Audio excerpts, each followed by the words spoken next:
Hi, I'm Phil. And I'm Jane. Welcome to Unhinged and Bumbled Up, the relatable dating podcast. And I actually think, hearing you say that the way that people get to that point is by getting into a relationship where they didn't have self-love and then afterwards reflecting on it. The problem is people will have a relationship like that where they don't love themselves, and then afterwards they'll think. Hello and welcome to Unhinged and Bumbled Up. I'm Phil, she's Jane, and today we are joined by Izzie Miller. Izzie is a speaker, content creator, and a trained NLP practitioner. Izzie has a mission to inspire others to reconnect with their authentic self and consequently help them to lead a life of freedom unaffected by external circumstances. Welcome, Izzie. Hi, thank you so much for having me on here. We are very, Thank very you for excited. being part of the show and being our first guest on season 3. Whoop. So I found you on TikTok and duetted with you, and I was like, wow, this person, like, straight up speaks the facts, speaks the truth. And yeah, do you want to tell us a bit more about you and how your journey started, where you got where you are, and anything else? For sure, yeah. I mean, it's always a bit of a whirlwind, especially TikTok. But I guess going back, I was always quite enthusiastic, very positive, and obsessed with self-development, self-growth, obsessed with quotes. But I used quotes as a reactive measure rather than proactive. So I'd wait until I was upset, but before reading the quotes and being like, everything's okay, I'm going to be fine, I can be strong through this. But that didn't stop me from actually blowing up in the first place and melting down. I used to be really, really emotional. And sort of where it all started, I guess, where I got over that was at university. I was in a fairly long-term relationship and we were planning to move in together. So we'd got a 2-bed flat already sorted. We'd got jobs already set up. We'd gone away on an anniversary trip, came back, and I found out that he'd been doing some things that maybe he shouldn't have been doing. Oh, no. And yeah, I thought he was the one. maybe young me, first long-term relationship, but it genuinely felt that way. And I think I actually listened to one of your previous episodes with, I think it was Joe Westwood on codependency. Mm-hmm. And I think I realized listening to that was what had been going on. I was so invested in it was us. There was no me anymore. Yeah. And so when I felt I need to give this a go in forgiving him. We've got this flat. So I tried, but it didn't work out. In the end, the relationship ended, moved out of the flat, couldn't afford my job anymore. Sorry, couldn't afford the flat anymore, and I lost my job. And I was so emotional that that was what stimulated me losing the job. Lost a huge amount of weight by going to the gym all the time to try and process it, but almost distracting myself from it rather than processing it properly. And because I was trying to work on myself, but didn't love myself. And then I eventually lost my period as well. So it was just all of these things that just went wrong, and like your whole world just came crashing down. And that's a lot to deal with. That's a lot that's happened in a short space of time. Massively. And it's a lot to comprehend. Yeah, I was about 2021 and I had no idea. And with all due respect to him, we were both too young to sort of know what to do. And the other person, we can vilify them and make us. I very much victimized myself in that situation. But at the end of the day, it's evidently two people struggling. Nobody, male or female, does that kind of thing, whatever it is, from a place of self-love themselves. Mm-hmm. So yeah, neither of us knew how to process that, and we did the best we could in the emotional state that we were in, but that emotional state was not very strong, and so it was not very successful. And I'd say for 6 months, I was just horrible to be around. Did not like myself, in the gym way too much, and that my strength in the gym I felt was enough rather than having emotional strength. And then at the beginning of the pandemic, I had to move out of my flat in London and go back and stay with my family for a bit. And actually being around family where I'd pushed them away before, I started listening to the nice things that they were saying, and the new job that I got, family, it's sometimes hard to listen to what they say. But when you get a compliment at work from somebody that actually knows you in a professional setting, that started me thinking about getting back to my authentic self. And I, basically since then went on a roller coaster of self-development, focusing on authenticity and confidence, because I had completely been lost when the relationship had ended. And then after a while, I don't know, a year and a half later, 2 years later, something like that, started posting on TikTok and found that people really resonated with it, and it was really helping them. And I, you know, what they say, just share what you needed to hear and what worked for you, and there are going to be other people who need the same, and evidently that was the case. So was it quite difficult to get on TikTok and talk about your feelings like that? Was that a difficult task for you to do, or did you think it was quite natural? I've always been a sharer, so I like communicating things and passing on knowledge to other people. So in that sense, I was doing it over on Instagram, but was always in the back of my mind, am I annoying people? Because on Instagram, you only see really who you're following. Whereas my sister really wanted me to download TikTok, but I thought it was all dancing. And That's what I thought as well. I honestly, she told me about a year before I went on, or 6 months to go on. And I was like, no, it's not for me, not for me. And then I just looked at it, and there were psychologists, all motivational speakers on there. And I thought, well, this is a place where no one has to follow me, and people can choose if they resonate with me. And if nobody sees it, at least it's a place for me to get this off my chest and feel like it's out there. So when I did the first post where I talked about what I just explained with the relationship, I think that was there was a bit of nerves in that.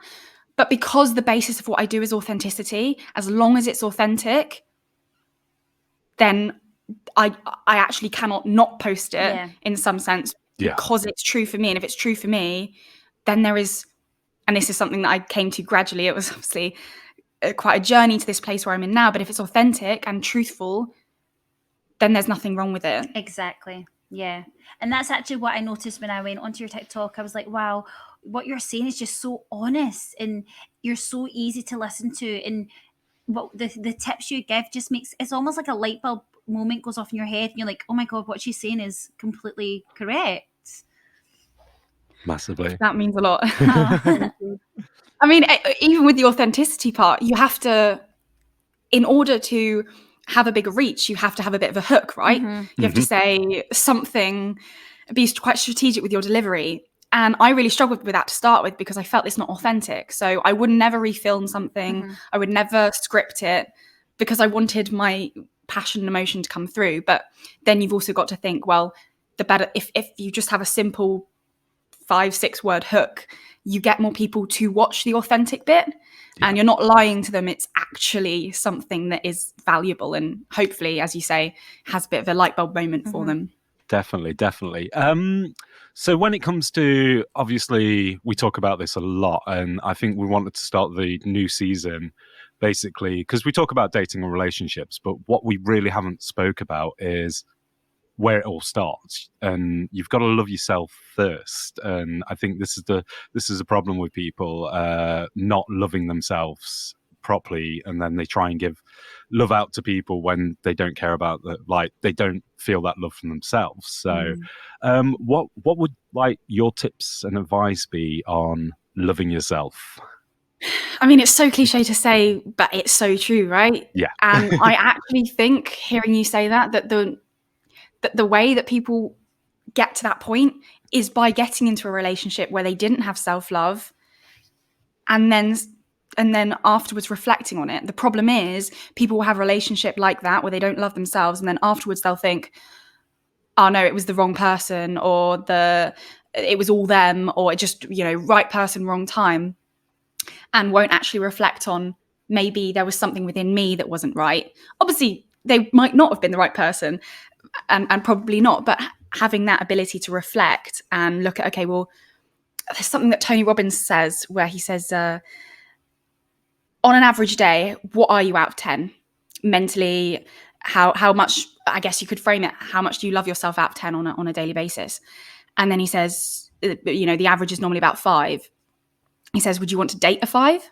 Mhm. And of course, you want to date a 10 out of 10, and and that's vice versa. So it's so if you date if you are, people like to use the word broken, right? If you're struggling with different areas, maybe you're healing from something, and someone else is also in the same boat, then you're going to connect. Because you're sort of in alignment emotionally. Yep. Yes. You're in alignment emotionally. But then if one of you heals from that, but the other person doesn't, then you're no longer at the same place. And you can try and support each other, but there's going to be resentment there. There's going to be resistance.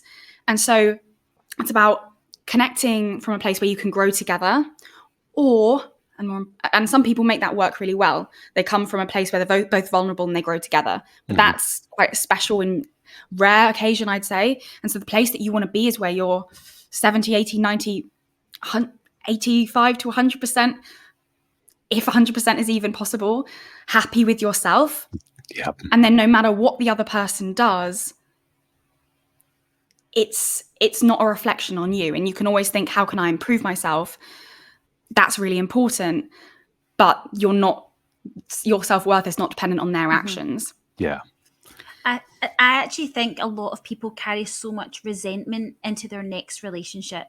They're kind of stuck in the past.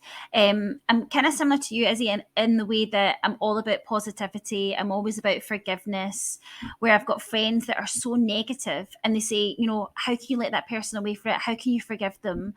And I'm always trying to give the positivity side and say, well, I wouldn't have met my partner just now if that relationship didn't go well. And it's not I'm making excuses for the people in the past, but I'm forgiving them. And a lot of people can't forgive the actually my friends always hate the fact that I'm positive. They're like, why are you so positive all the time? I don't understand it. Why are you never angry? But I am I'm all about, why would you want to be stuck in that negativity? It's so bad for your mindset. So do you get that? Do you get that from friends or people that are your followers saying that you're too positive? Do you ever get that? I get some people, there's a whole thing about toxic positivity, right? And I would say, what I actually don't get a huge amount of that. And I don't know if it's about the delivery or the way in which I talk about positivity, but it's that it's not about being positive all the time. It's about the best thing that I can. The one thing that also was a bit of a click moment for me was hearing a guy called Vex King say that everything that happens is neutral until we label it as negative or positive. It's like, Santa comes naughty or nice, right? There's no label like that on anything. No matter the most horrific thing that happens, it's still neutral and we decide. And so, and also another part of that isn't saying, okay, right, I understand that, so I'm going to make every single thing positive. No, you can choose to say, actually, I'm a bit annoyed about that thing that's happened. And then you are choosing. So that's where you're choosing to respond rather than react. And then some things with grief, that can spiral. But if you can recognize where the grief is coming from and sort of understand the emotion and choose the emotion, then you're not controlled by it. And that's the difference. And then you are essentially positive because you've chosen. Yeah. And any choice that you've made consciously is an element of that. That's such a great way of describing that. That's actually perfect. Yeah. Yeah, because of the way of I think Buddha mentioned it, didn't he? The fact that he lived a life of positive, he didn't see any hurt, he didn't see any pain, and he said that sometimes you've got to see the bad, you've got to experience the bad before you realize how good you've got it. So contrast is so important, and even referring to things as contrast. I do gratitude in the morning and I will say, thank you for the contrast. If you see the bad, stereotypically bad things as contrast, then it's just something you're seeing. It's black and white. It's red and green. It's just color that, honestly, life would be so boring if there was no drama. That's it. We all love a bit of drama. It would be. Yeah. You wouldn't know just what it the feels right amount of drama would be good. Not too much. Yes. But then you're in control of the amount of drama that you feel and Yes. the amount of drama that you surround yourself with. Yeah. I heard a great quote recently that basically said the opinions of others, it's got nothing to do with you. You know, what people think about you, it's got nothing to do with you. And I feel this is another thing that people, and I think that this stops people from going out and doing things on their own experiences, solo dates and stuff, because they care about too much about what other people think. And when they go out, and I'm like, I don't care. I'll go on a solo date because that person that I probably will never see again with their friend or whoever, are they really going to judge me? They're really going to be like, oh, why is he on his own? You know, it's people's mindsets, I feel, on that. Yeah. And just on that note, the more that you see someone out on their own, the more it's normalized. Yeah. There was a moment for me where in January last year, where I had this confidence realization. I'd worked for a year on the authenticity, but still not had the confidence to express it fully. And I was participating in this online webinar workshop, and there was some dancing involved in it in terms of getting into the state. And I would always shut the curtains. And I thought for a minute, hang on, why am I shutting the curtains? There was a house opposite mine, and I'd seen someone dancing in there maybe like a month before, and it made me smile. And I thought, oh, that's so lovely. And especially they've got the confidence to do that. And then here was I shutting the curtains because I didn't have that I felt, oh, I'm going to look weird. I'm going to annoy people. Sorry? Who says that you dancing is going to annoy people? Maybe if you're screaming in your house, that's going to annoy someone, and singing in the shower at the top of your voice if you're in a semi-detached house. But we think that we're going to be judged, but actually we might be inspiring people. And the people who are, nobody is going to judge you if they are in love, if they do have self-love themselves. That is one of the most sort of click moments as well, that the only people that are going to judge me are the people who aren't happy in themselves. Absolutely. If I'm walking down the street, and you're having dinner on your own, I'm going to smile. I'll massive respect for you. I'll think that's really great.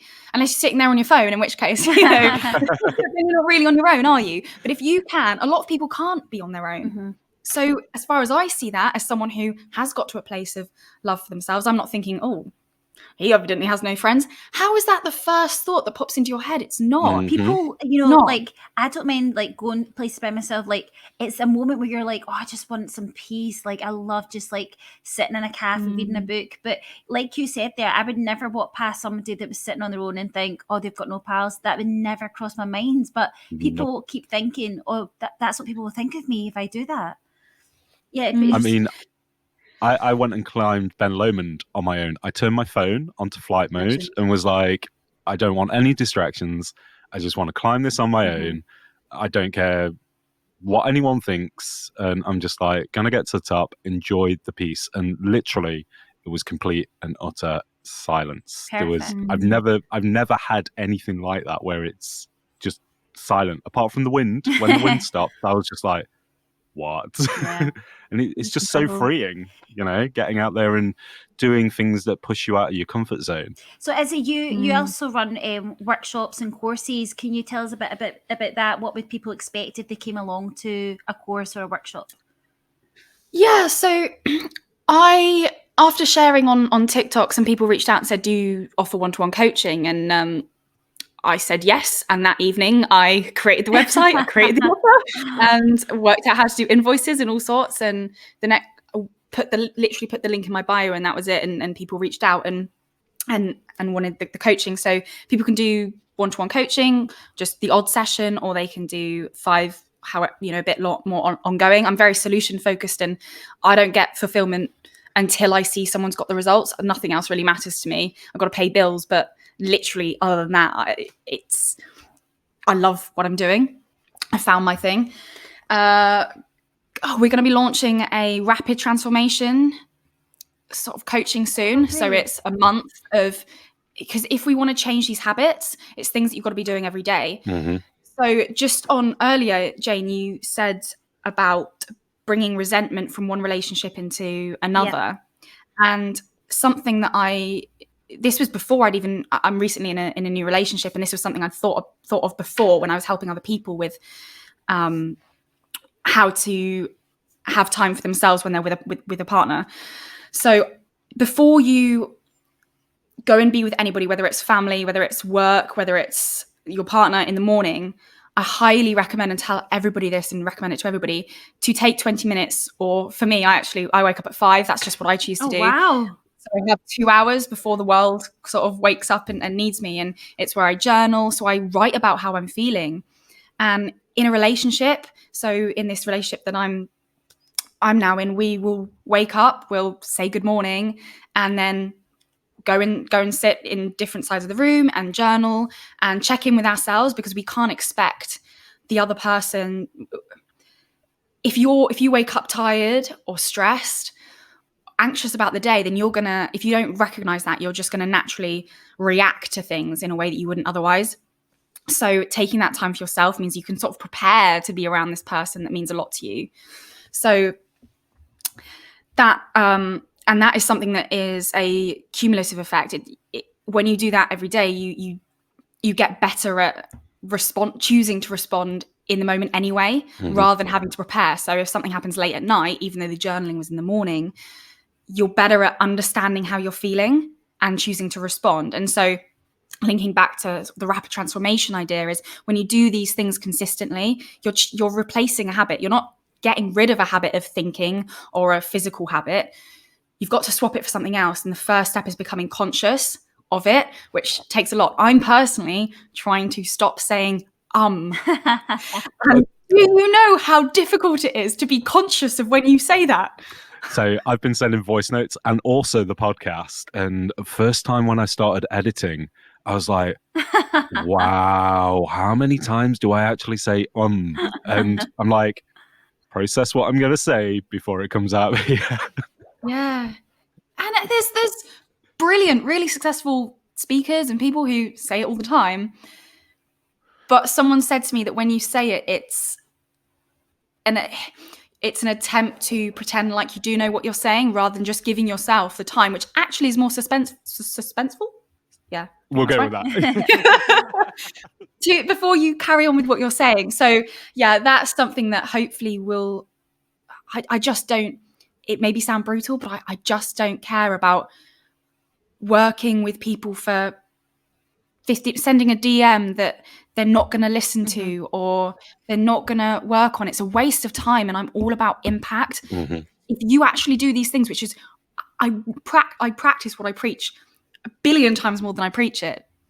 So yeah, that's something. I'm also working. I said the word. It doesn't matter. We can edit it out, but we're not going to, because you just said. That would be a lot of editing. It's just becoming conscious. It's a difficult one. Try it. And you've also got a book coming out, or have you got you're writing a book, or you? Yes. So the book's on the fear of embarrassment. Amazing. Yeah, there's so many books on fear, but the fear that you have is would you have fear if you lived on a desert island with no animals that could kill you and no people? Probably not. No. You just wouldn't feel that. So the fear comes from take out animals and the potential of death.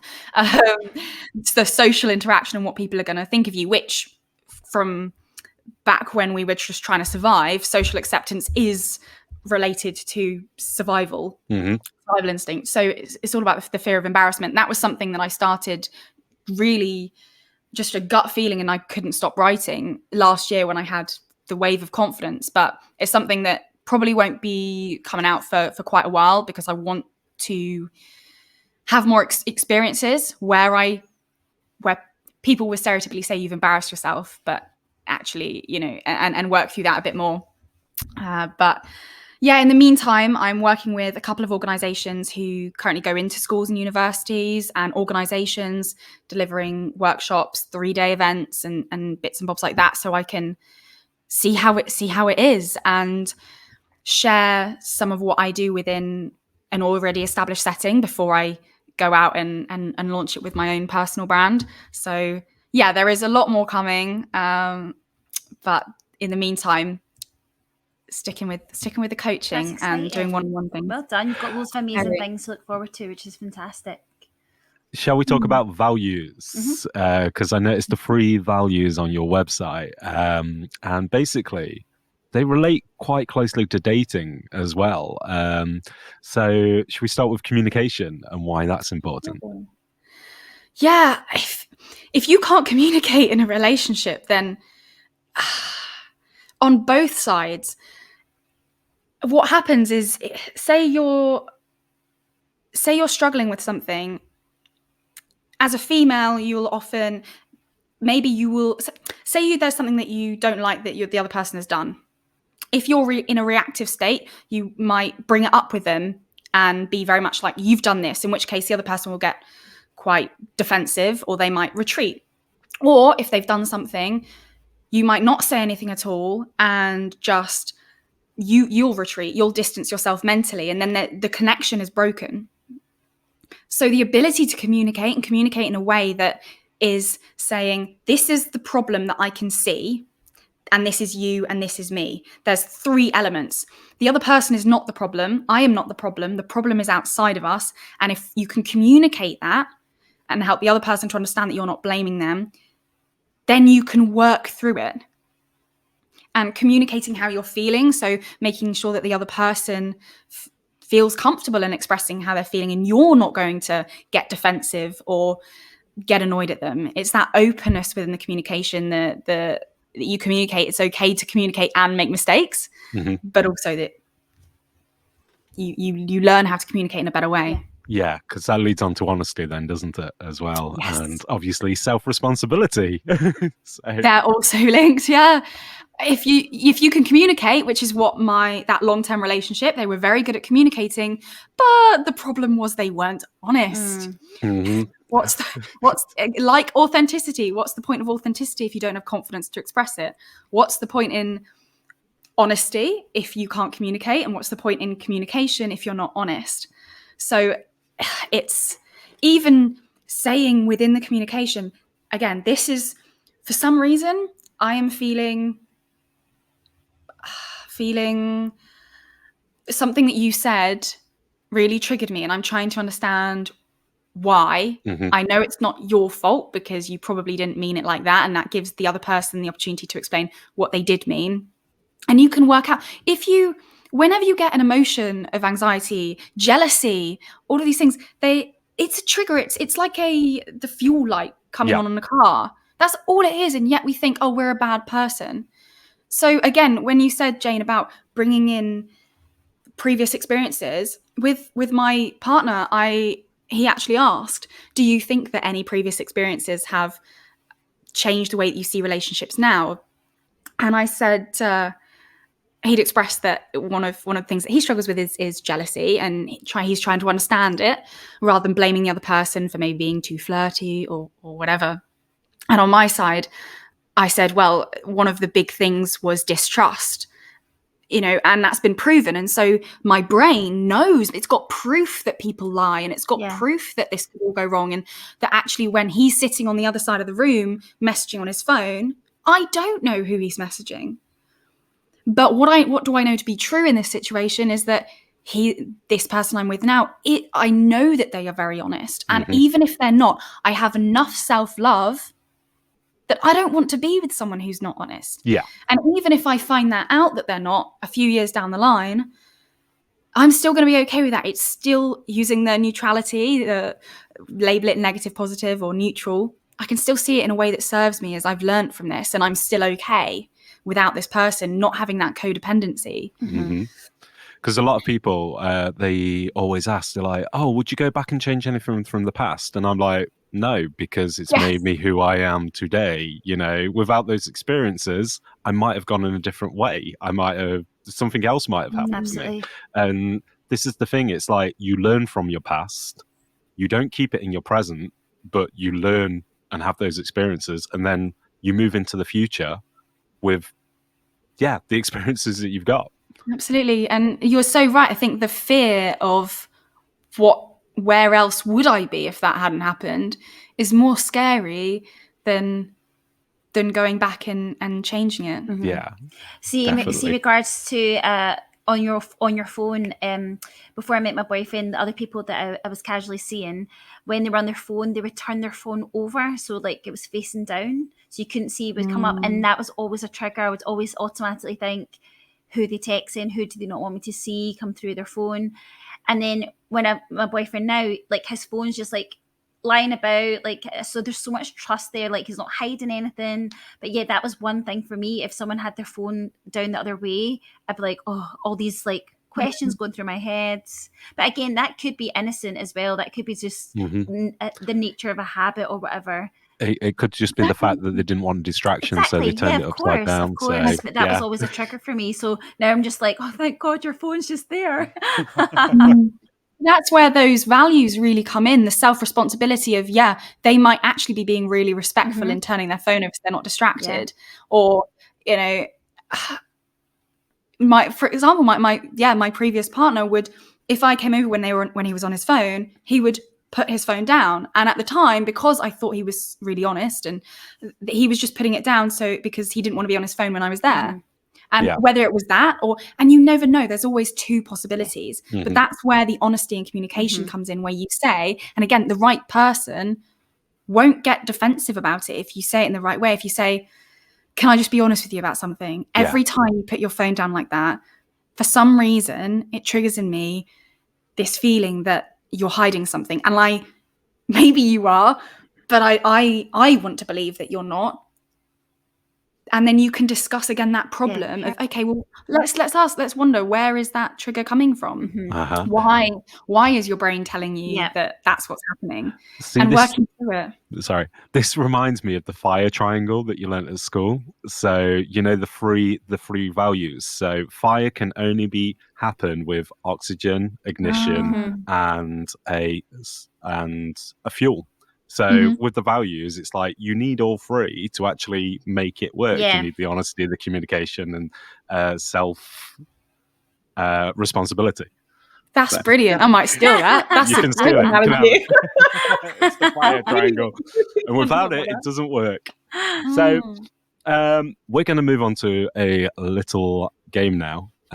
It's kind of either or would you rather going on. So I'm basically, all you've got to do is answer the question and a quick reason why you would choose that over the other thing. So I'll let Jane can go first. Okay, so asking the questions. Dating apps or meeting in person? Meeting in person. I mean, because I don't have enough time to message back and forwards and then potentially meet up. It depends what you want. What's your goal? Is it because you feel lonely and you want someone to message, in which case maybe a journaling might be better than using a dating app. But if you actually want to find a partner, then meeting up is the quickest way to do that. Perfect. Second one, first date, coffee or dinner? Coffee. I'm all about, I personally don't really like dates because you, at the end of it, you either say yes or no, right? You can't just stay friends. And so I think coffee is more casual. I just wouldn't want to be sat opposite somebody. Again, time is your biggest asset. Do you want to take that risk, or do you want to have a coffee and a walk? That's it. Yeah. Okay, third question. When messaging someone, do you prefer texting or voice notes? Oh, if I haven't met them, you know, if it's for that, then texting. But no, I'm a voice noter. It's again, there's time is a common theme here. I'm a voice noter. Jane hates it because I'm always like voice note. It's just like I can't listen. I'm busy. Like make time. It's more of a there's less mixed messages because you can, you know, I guess that's messages can be quite cryptic, right? So because everyone interprets it to their own narrative based on experiences and everything like that. A mixture of both. Okay. A mixture. So, would you be more nervous about meeting your partner's friends or meeting your partner's family? And I know that you went and met them at the weekend, so that's why I slid this one in. That's a really interesting question. Oh, I think maybe friends. I'd say friends. I think friends maybe have more of an influence than family, but then even that's not an answer I believe in, because I think the person should make their own decisions rather than go off what the friends and family say. But yeah, that's a really interesting question. But I'd probably say friends. We're going for friends. And then finally, because actually, just as to add on to that, because you know that the person's probably talked about you to their friends, but they might not have talked about you to their family. So you know that there's already context there. That is a very good point. Yep. Okay, and the last question in regards to trust, do you trust the person straight away, or do they have to earn it? Going to the self-responsibility and what I talk about, I think that trust is an element, but it all comes from you. Mm-hmm. And yes, the person can earn it, but if you have a history of really questioning what people say, then they're going to have to take a long time to earn it. And it's so personal, and so I think that shows that it is from within. Yeah. So, you want to be in the place where you meet someone and you do trust them until they give you a reason not to. So I think that comes from you, really. That's amazing. Right. Final thoughts.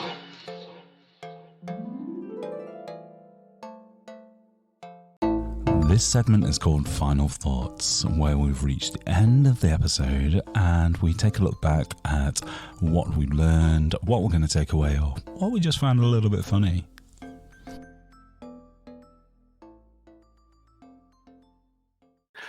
Now we do the segment, it's called Final Thoughts, where basically we take a look back at the episode and pick one thing that we either found funny, inspiring, or one thing that we're going to take away from it. So, Jane, let you first. Yeah, what kind of struck a chord to me is when you kind of mentioned about in regards to being positive, you can have a negative thought. It's okay to feel negative or angry about something, but it's how you turn that around. And I like the way how you described it, because like I said, everyone's like, oh, you're always so positive. But, there is times where I'm thinking, oh, that does annoy me, but I'm trying to think of a way to get around it. But just the way you described it was just spot on. And like that basically was my final thought. Great. Izzie, your go. Well, just can I comment quickly on that? Yep. Yeah, I think people think if you're positive, then you don't have those thoughts. And there have been times when I think, oh gosh, am I really actually a bad person for thinking these things? But it's recognizing that there's a difference between the brain that's telling you that and actually the other side, the rational side. And if you used to be really reactive, then that's a lot of years to change, to change how you are. So feeling annoyed at, like, I get annoyed at people, and I become conscious of it, and I'm like, hang on a minute, no, they haven't actually done anything. Why is it I'm feeling annoyed? Did they mean to? Nobody means to necessarily annoy you, and if they do, they're not worth the time, right? So it's just talking yourself out of it. Yeah. Yep. Yeah. And what would you say? What's your final thought? I personally love that you went to, what was it, Ben Lomond? Ben Lomond, on your own, Phil. I think that was, not many people would do that, and especially to turn your phone off and to have that time to yourself. And also, Jane, from what you said about turning the phone over, and just made me think more about how there's always sort of two sides of the story, and it's which one do we choose. So, and the fact that you noticed that within what you were doing, stood out to me. And Phil, what would you say is your final thought? There's loads of moments that have been a bit like, whoa. But I think what you said about everything being neutral until you decide whether it's a positive or a negative, that stood out to me. And that was like, that's true, because we decide in ourselves what goes where, in what box. And we can flip the narrative and make something a negative and go, well, maybe it's a positive because I've learned this from it, So yeah, that definitely has stood out from me. So awesome. Yeah, I want to say thank you for coming on and your amazing insight. And if anyone wants to find out more about Izzie Miller, where would they find you?